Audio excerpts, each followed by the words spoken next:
Good morning. Pereira, Buenos días. ¿Qué más? ¿Cómo han estado? bien, parcial. Salimos de parcial. ¿Salieron a parcial? ¿Cómo les fue en parcial? Me dijeron que les había ido en morfo. Pero bueno. Sí.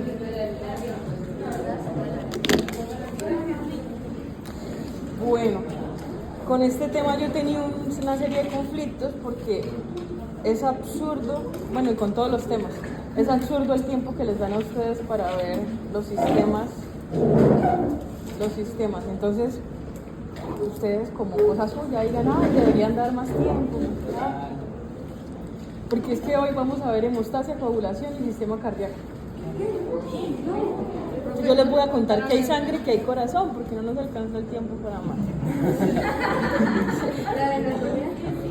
En anatomía, justamente, aquí están viendo corazón.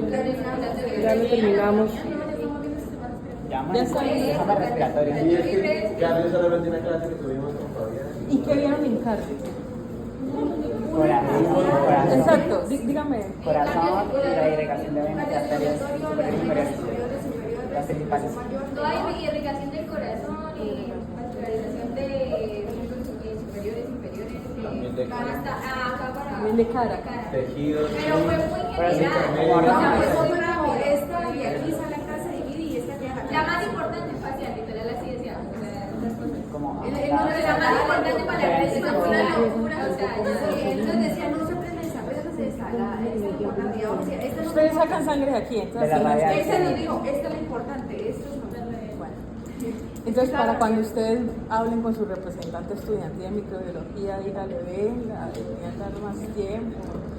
Eso no va a pasar, hicieron la nuevo Pensul. Peor. Ya lo montaron de los de este año, están con el nuevo Están Pensul. con el nuevo, pues, peor, van a ser peor. Es que los tratan a ustedes como si fueran las máquinas que van a procesar muestras y ustedes están en una carrera científica.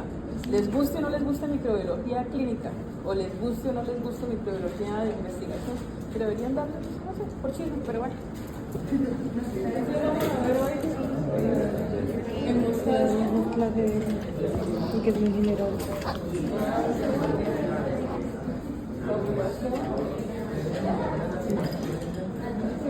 De esto va a ser el laboratorio la otra semana.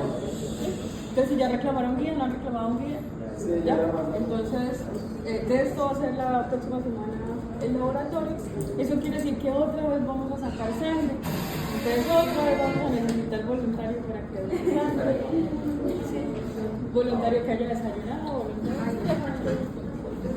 Y vamos a tratar de ver algo de sistema cardíaco. ¿Listo? Entonces, de la hemostasia y la coagulación, imagínense lo siguiente. Imagínense que tenemos un muro, ¿vale? Necesitamos construir un muro. Entonces, para construir el muro, ¿qué necesitamos? Ladrillos, cemento, varillas, agua, me imagino, para el cemento, ¿no? Arena para el cemento y los trabajadores. Imagínense que vamos a formar un muro. Esa es la analogía que vamos a usar. Entonces la hemostasia la vamos a dividir en dos. Tenemos hemostasia primaria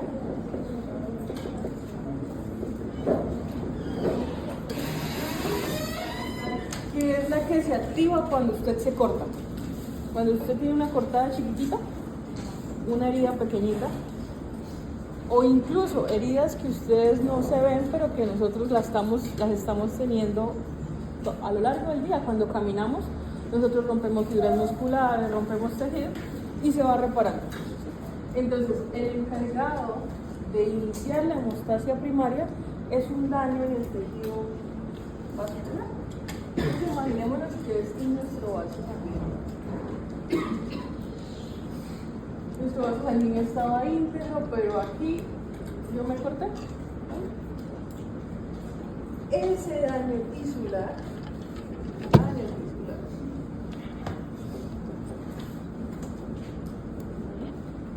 deja expuestas fibras de colágeno. Fibras de colágeno.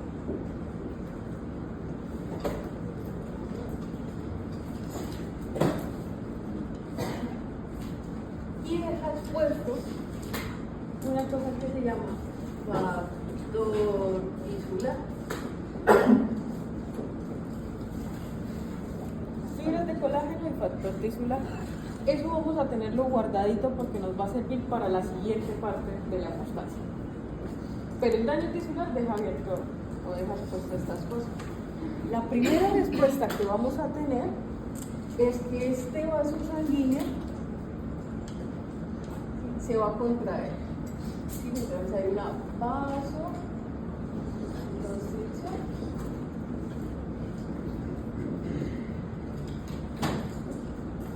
Al haber una vasoconstricción evitamos la pérdida de sangre, pero necesitamos reparar. Entonces, ¿qué va a pasar? Las fibras de colágeno van a hacer que un factor venga y se pegue aquí.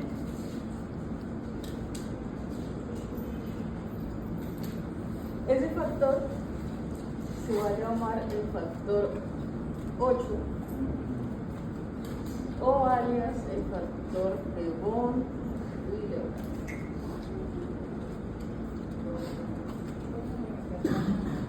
¿Cómo? No, siempre ha sido así. Ustedes lo van a encontrar en los libros con los números romanos. ¿Ves el factor 8? Él se va a pegar ahí. Cuando él se pega ahí, aquí se van a expresar unas glucoproteínas. No importa el nombre de la glucoproteína. Y esas glucoproteínas van a hacer que las plaquetas que normalmente están andando y de manera inactiva por la circulación, ahora cambien de forma, salgan paticas, pues, salgan más paticas de las que tienen y se acomoden aquí. ¿Listo? Ya se van a pegar ahí. A ese primer proceso se llama el proceso de agregación plaquetaria. Entonces viene la vasoconstricción, luego viene la agregación plaquetaria.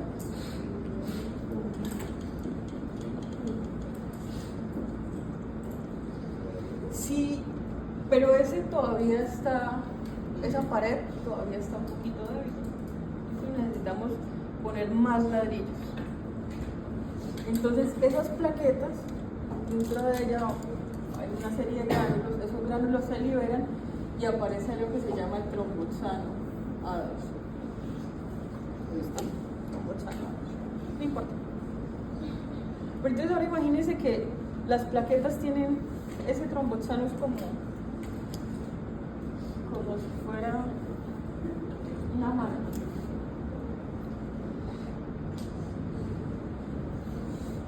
Y ahí necesitamos una glucoproteína que le dé la mano a las otras plaquetas para asegurar. Entonces esta vaina se va a llenar de algo. Van a venir otras manos. Y esas manos van a hacer que vengan más plaquetas.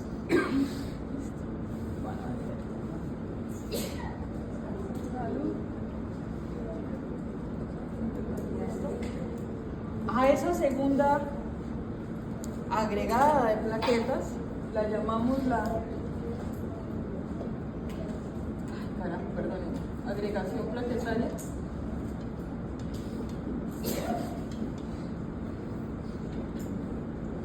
Perdónenme, esto no es agregación, esto es adhesión. Perdónenme. Qué pena con ustedes. Profesor Negro, ¿qué es? Son glicoproteínas. No va a salir en el parcial, pero son glicoproteínas. Entonces nos cortamos. divide la mitad entre plaqueta Ahora, los cortamos, hay vasoconstricción, hay exposición de colágeno, de fibra tisular, de factor tisular. Eso hace que se exprese el factor de bombilora. Él está también circulando por la sangre. Él se expresa, se pega a la herida y entonces genera una glicoproteína, que eso fue lo que yo les dije ahí. Eso hace que ahora vengan las plaquetas y se agreguen, se adhieran, ¿sí? Se adhieran a ese pedazo. Esto es como la primera capa. Esas plaquetas, las plaquetas suelen tener dentro gránulos y se liberan. ¿Vale? Tan pronto se liberan, imagínense que la plaqueta sacara una mano y la deja expuesta y vienen otras glicoproteínas que se van a pegar ahí. Imagínense el cemento del muro que estamos construyendo.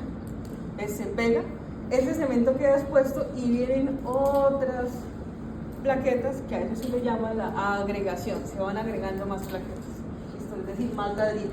Entonces teníamos el cemento ahí expuesto, se pegan más plaquetas. ¿Listo? Esa es la hemostasia primaria. Ese es el trombolzano A. Trombolzano A. Ese ayuda a que lleguen más plaquetas.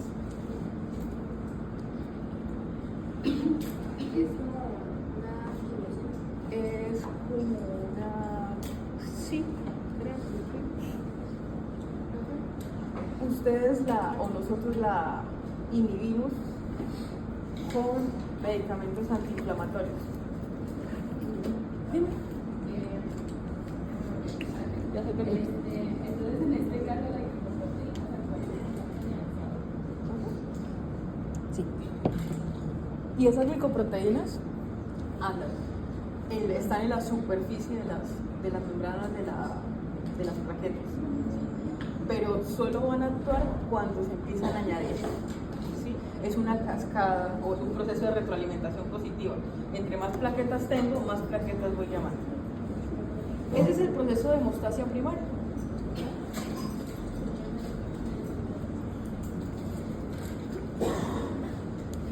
¿Por qué es importante este proceso? Como yo les decía, cualquier evento, solo caminar, sentarnos, hacer cualquier actividad nos genera daño tisular. Entonces, digamos que nuestro sistema está actuando y reparando sin ningún problema. ¿Alguien aquí ha tenido dengue? Creo que aquí en Santander todos hemos tenido dengue. ¿O alguien conocido que nosotros ha tenido dengue?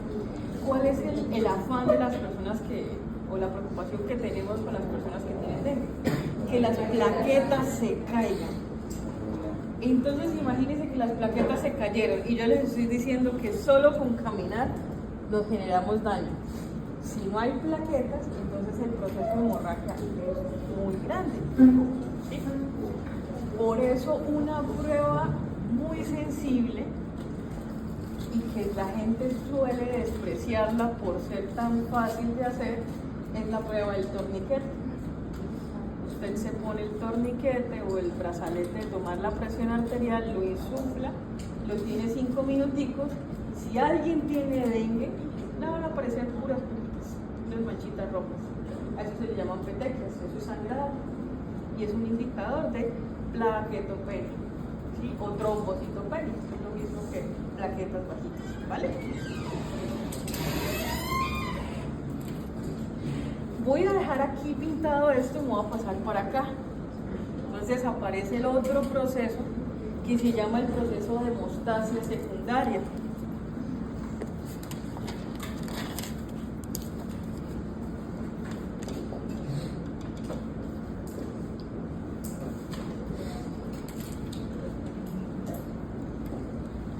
Entonces ese proceso, digamos que se va a activar cuando tenemos heridas más grandes.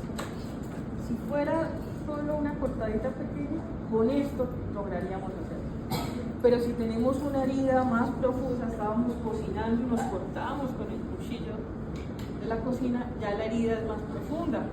Entonces vamos a tener una activación del sistema hemostásico secundario, que incluye los factores de coagulación. La cascada de la coagulación. Yo se las voy a tratar de enseñar lo más práctico posible, para que cuando vayan al libro no se asusten. En el libro van a encontrar números romanos por todos lados. ¿Sí? Entonces ya uno empieza a asustarse. Entonces, tengamos claro que los factores de coagulación, eso es importante, factores de coagulación se producen en el hígado. Producción en hígado.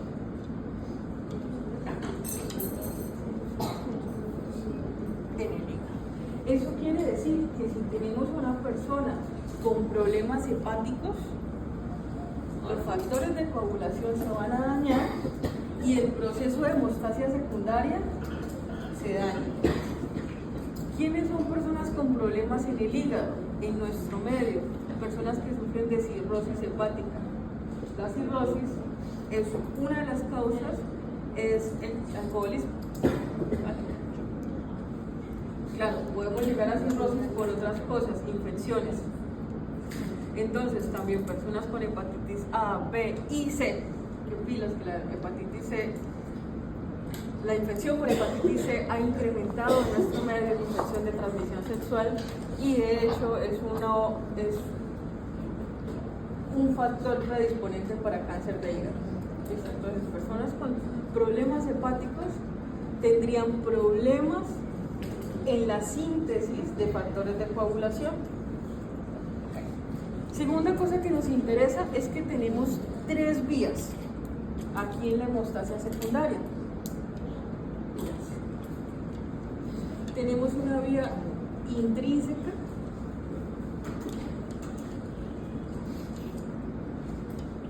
una vía extrínseca y una vía común. Una vía intrínseca, una vía extrínseca y una vía común.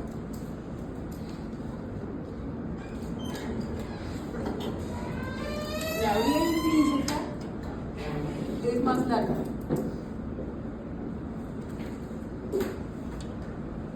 La vía extrínseca es más corta. Y la vía común es intermedia.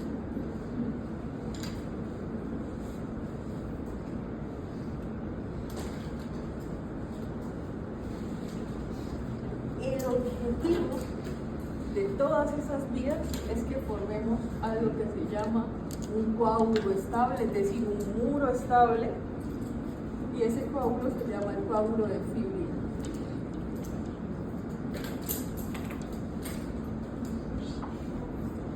Ese es el objetivo de la cascada de la coagulación de la hemostasia secundaria. Entonces yo les dije que habían cosas que nos importaban del daño del vaso sanguíneo. Primero, la fibra de colágeno. Entonces, o el colágeno expuesto. Entonces, vamos a poner aquí.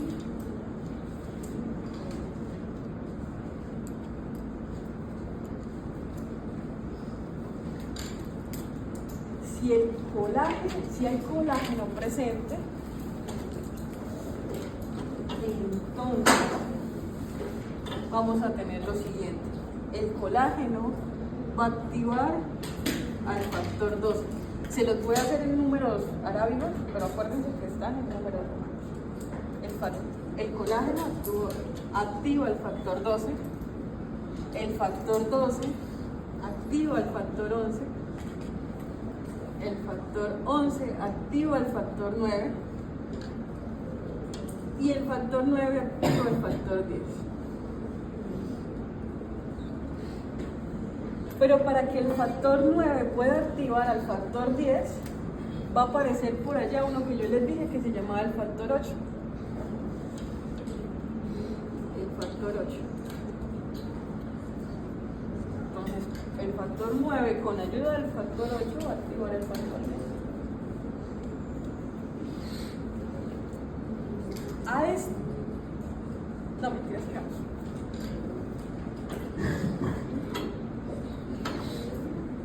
El factor 10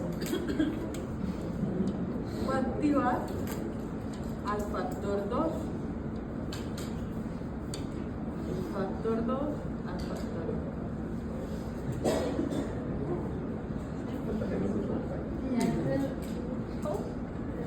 Ese es el último. Pero aquí entre el factor 10 y el factor 2 necesitamos el factor 5. Profe, ¿esta actividad es? Todavía no se la sé, ya se la tengo. O sea, eso es lo general. No, Eso son las tres. no, es una vía.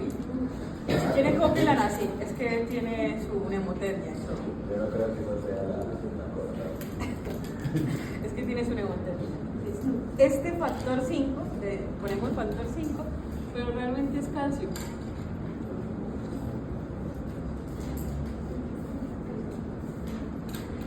Claro, cuando ustedes vayan a ver en los libros van a tener el factor 2, el factor 2A, que es el factor activado, el factor 1, que es el factor 1, y el factor 1A, que es el factor 1 activado. Esa, ahora sí la pregunta de la compañera, profe, ¿cómo se llama esa vía? La vía que se activa con colágeno es la vía intrínseca, una vía largotota.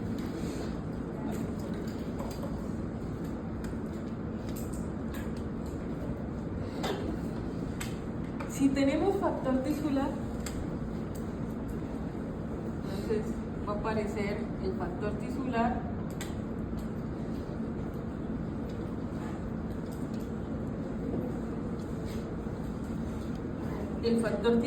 va a activar el factor 7.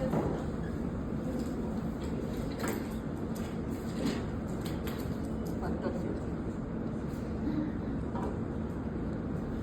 El factor 7 va a activar el 10.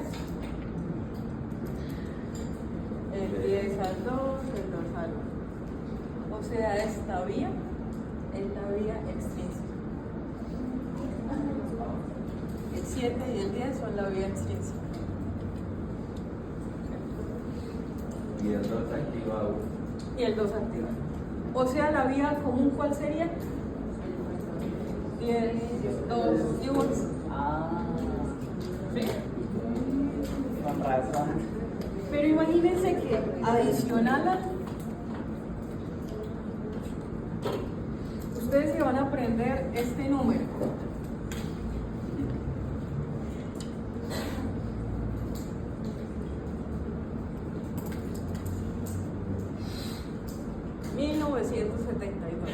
Factor 10, factor 9, factor 7 y factor 2.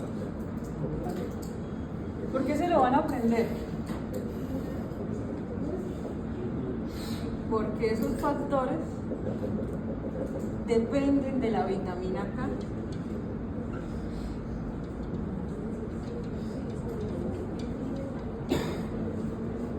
Los factores 10, el factor 9, 7 y 2 dependen de la vitamina K para activarse. O sea que necesitamos factor tisular, pero también necesitamos vitamina K. Si no hay vitamina K, no se activa. Entonces pregunta, ¿alguien aquí es auxiliar de enfermería, enfermero? ¿No? Vale. No, una pregunta que estoy llevando ya la común o la extrínseca. La del factor tisular. La extrínseca. Ah, es la extrínseca. Ya les pongo nombres. Entonces les digo por qué. A los nenes cuando nacen, les digo enfermería o auxiliares porque ellos son los que los ponen. Cuando nacen los bebés no tienen vitamina K porque la vitamina K se produce en el intestino por acción de bacterias. Los nenes todavía no tienen flora bacteriana. Entonces a los nenes se les administra conaquión, que es la misma vitamina K. Con eso les ayudamos a que tengan al menos estos factores. Mientras los nenes empiezan a crear flora bacteriana a partir de la leche materna. Entonces, por eso es tan importante la leche materna. Por eso debería, entre otras cosas, evitarse la fórmula, las fórmulas. Entonces ahora vamos a ponerle el nombre. Ahora sí. esta cosa grande de aquí.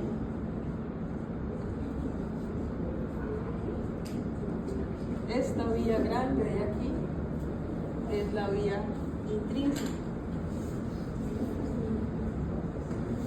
Es muy larga.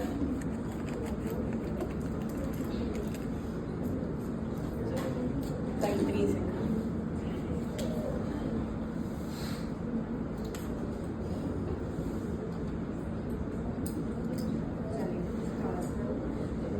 Esta vía es la extrínseca.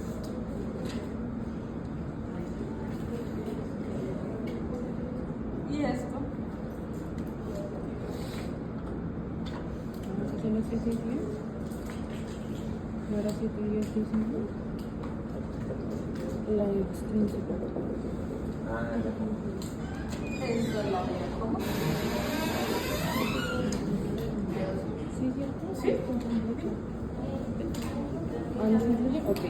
No, esa se activa por alguna de las otras dos vías. Profe, la común es 2-1 y es 2-1. 2-1.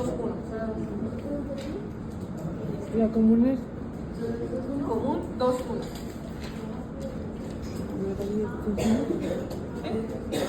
Que es en la que ambas vías caen. Solo eso. 2 y 1. Bien. Pónganle cuidado a esta anemotermia.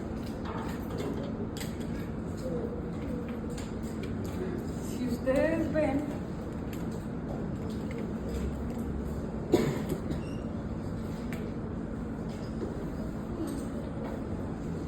esto, ¿a qué se les parece?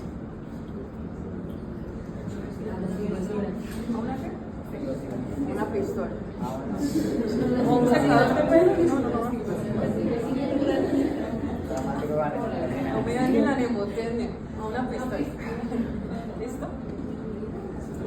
¿Qué vía es esa? Extrínseca y común. ¿Qué se usa en la guerra?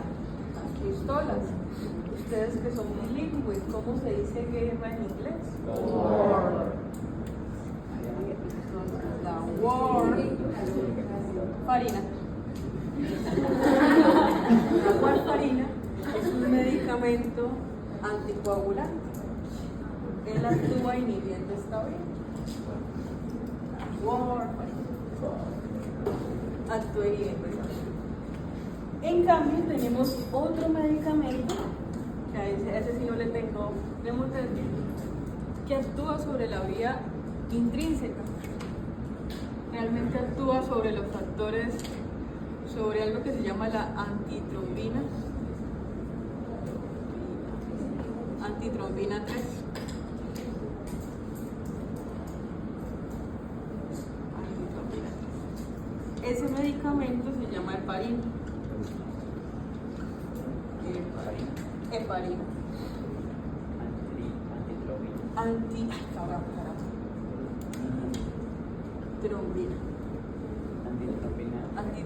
3. La antitrombina 3 siempre está presente. De hecho, nosotros tenemos siempre un estado anticoagulatorio permanente. ¿Listo? Pero si tenemos algún daño, se activa toda la cascada y todo el proceso de coagulación. Entonces, ¿qué hace la heparina? La heparina favorece la acción de la antitrombina 3, que ella normalmente está inhibiendo el factor 11 y el factor 9. Se le da a los pacientes que han tenido algún problema de formación excesiva de coágulos, algún estar quietos, que hayan tenido alguna fractura de miembros inferiores, genera coágulos. Entonces, para evitar la formación de coágulos, se les da esos tratamientos. ¿Cuál inhibe la antitrombina? La heparina. ¿Qué factores? Ok. La antitrombina inhibe el factor 11 y el factor 9. Pero la heparina potencia la antitrombina. O sea, la... Y la warfarina se mete con la vía extrínseca y la vía común. La antitrombina es la que inhibe el 9, pero la heparina hace que la antitrombina baje y ya... No, la heparina hace que la antitrombina aumente. mejore su acción. Es un agonista de la antitrombina. ¿Y la antitrombina qué es?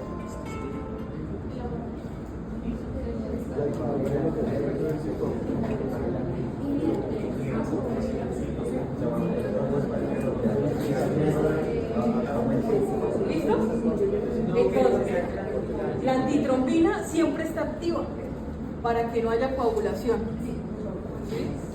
Es una sustancia anticoagulatoria. ¿Sí? Si diéramos heparina, la heparina potencia la antitrombina, entonces no hay coagulación, o sea, la persona sangra. Si damos warfarina, no se activa esta vía, estas dos vías, no hay coagulación.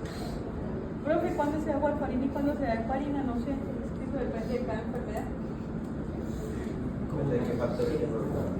Sí, realmente, y de qué enfermedad tiene el paciente. Entonces yo sé que de heparinas, o bueno, yo manejé cuando hice clínica heparinas para pacientes que iban a entrar así, que estaban post-cirugía. Post-cirugía. Si no estoy mal, esos medicamentos son parecidos a los que se dan cuando tienen operaciones de corazón. Sí, entonces la warfarina la dan también cuando hay reemplazo de válvula. Sí, entonces, sí, eso es lo que le dan. entonces, ¿ibas a preguntar algo? ¿No? Ok, todos bien hasta aquí. Entonces ya sabemos que tenemos una vía intrínseca, que es cortita, una vía común, que es de duración intermedia, y una vía intrínseca, que es muy larga. ¿Cómo evaluamos esas vías? ¿Cómo se les ocurre que pudiéramos evaluar la vía? Que estén los factores presentes. Que estén los factores presentes. Entonces, si hay factores, listo. Entonces, un factor que se evalúa es el factor 8, el factor de Von-Willebrand. Hay personas que no tienen el factor de Von-Willebrand y tienen problemas de coagulación. A esas personas se les administra el factor de Von-Willebrand. Pero aparece lo que se llaman los tiempos de coagulación. ¿Cuánto se demora usted en coagular? Entonces, ¿cuál es la vía larga? La intrínseca. Como ella es más larga, a ella la vamos a evaluar con una prueba que tiene más letras. TPT. Tiempo parcial de tromboplastina. TPT. Tiempo parcial de tromboplastina.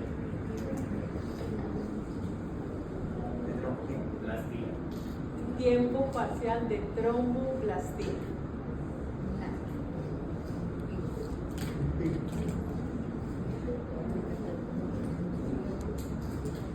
La vía más corta la vamos a evaluar con un examen que tiene menos letras. TP. Tiempo de protrombina.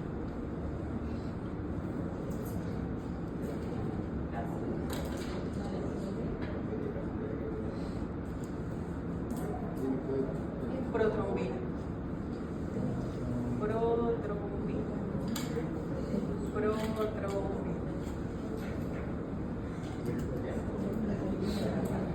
En las personas que están anticoaguladas con warfarina y con otros anticoagulantes de la nueva generación, también se evalúa algo que se llama el INR. El INR es coger el TP del paciente,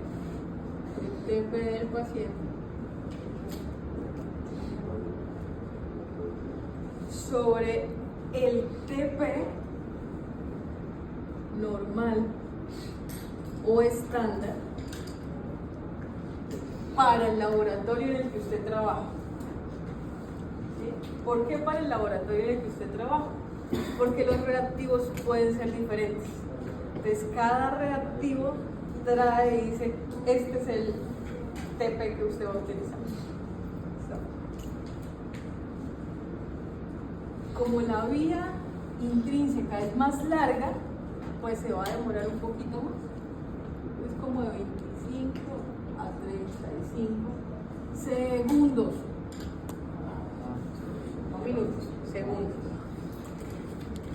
Y el TP es como de 12 a 16 segundos. La mitad. El INR está como entre 0,6, no mentira, entre 1 y 3. Pero, dependiendo de cada enfermedad y dependiendo de qué anticoagulante esté utilizando, que ya no es solo la warfarina, el médico establece unos rangos. Y dice, yo quiero que este paciente esté con un INR de tal. Y con eso pues va ajustando la dosis del medicamento.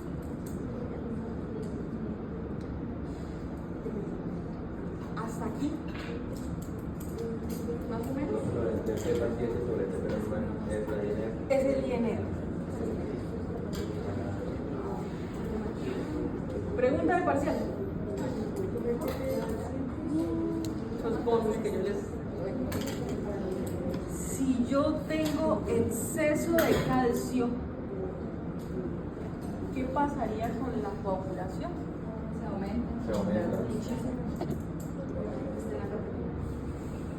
Aumenta mucho la vida. Todas. No, pero todas sí. Había como... La común.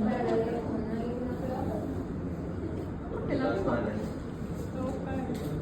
Es que la comunidad es parte de la Si yo tengo déficit de vitamina K, No hay. no se activa nada. Solo tendríamos una vía. Solo habría una vía y se demoraría, pero miren que no habría una vía real, porque la vitamina K activa al 7, al 9, al 10 y al 2. Entonces no debería haber No hay coagulación.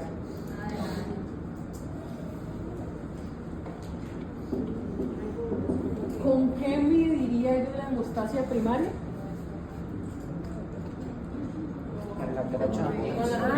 Con las plaquetas.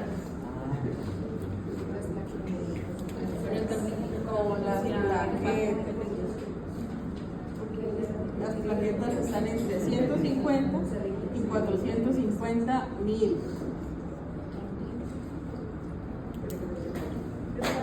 dice que si no hay vitamina K, no hay coagulación, es porque la intrínseca necesita, o sea, ella sí tiene que ir de la mano. ¿Por qué no? Es que la vitamina K alimenta todo No eso. solamente las vidas. No, la vitamina Es que la vitamina K no solo sobre alimenta el 7, sino el 9, el 10 y el 10. el 10 y el 2. Pensé que iban independientes. Que No, no. Se necesita. Porque uno activa al otro, el otro, el otro. Profe, ¿y dónde se saca la vitamina K? La vitamina K la producen las bacterias que tenemos en el intestino. Por eso una persona con problemas de... o que no consuma vitamina K no habría tanto problema, ¿sí? Pero personas con problemas de absorción intestinal, de absorción de las grasas, sí tendría problemas de síntesis de vitamina K. ¿De absorción o de mala absorción? De mala absorción. Hasta aquí. Creo que otra forma de evaluar la insuficiencia primaria sería medir el factor de... De un miligramo podría ser, sí, los niveles de factor. que no mediría acumulativos.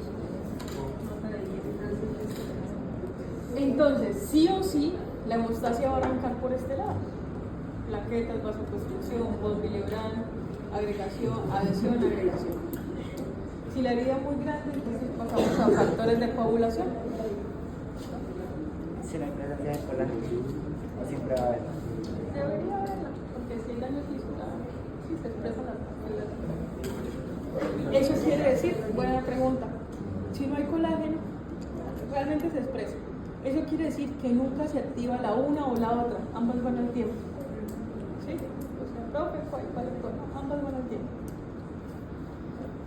Ahora pregunta, ya no es con el muro, ahora sí vamos a hablar de fisiología. Imagínense que ustedes están produciendo muchos coágulos, muchos coágulos. Les produjeron un coágulo grande, pero luego ¿qué va a pasar con ese coágulo? ¿Podría mantenerse ahí? debería mantenerse ahí.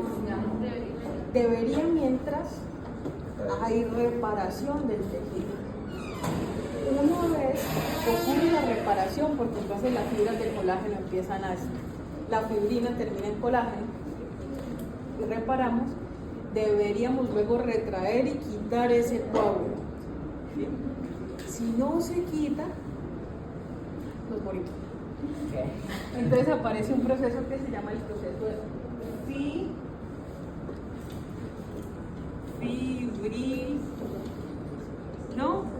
fibrino, porque el coágulo era un coágulo de fibrina, lisis.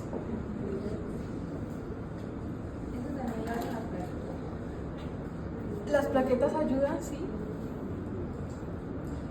La fibrinolisis es matamos ese coágulo, quitamos el coágulo. Eso lo hacen las plaquetas y también el sistema de macrófagos. Plaquetas. Macrófagos.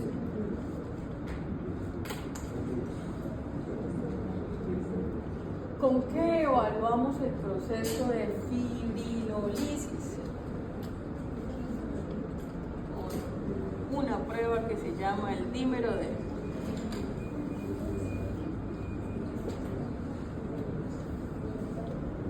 ¿El dímero D?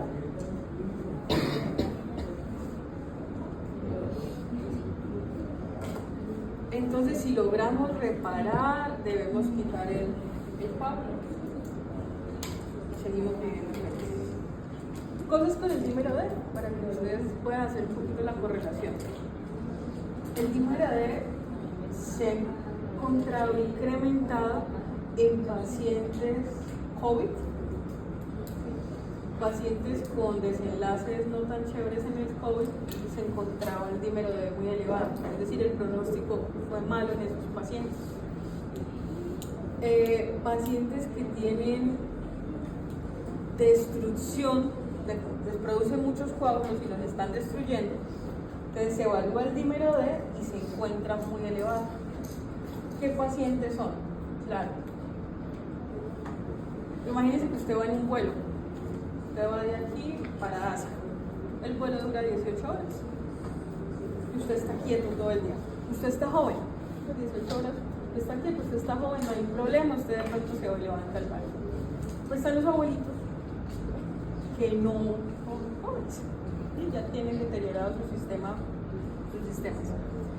Una vez ese señor se levanta, se acabó el vuelo, el señor se levanta, da 3 pasos y el señor se toca.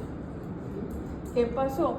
Estuvo mucho tiempo quieto, ¿sí? Se perdió el flujo laminar, la sangre se estancó, se coaguló, se formó un coagulito y ahora ese coagulito viajó y llegó a pulmón. Ese es el dolor, esa es emergencia. Hay que tratar inmediatamente. Si a esa persona se le mide dímero D, se va a encontrar elevado. El dímero D está relacionado con trombosis venosas profundas, con tromboembolismo pulmonar. Hasta aquí. Creo que, perdón, si dice que el número de total es para quitar el coágulo. Favorece la destrucción del coágulo. Entonces, si la persona tiene un coágulo muy grande, es como que está luchando contra. 10 minutos de receso. Ay, sí. Vamos a ver.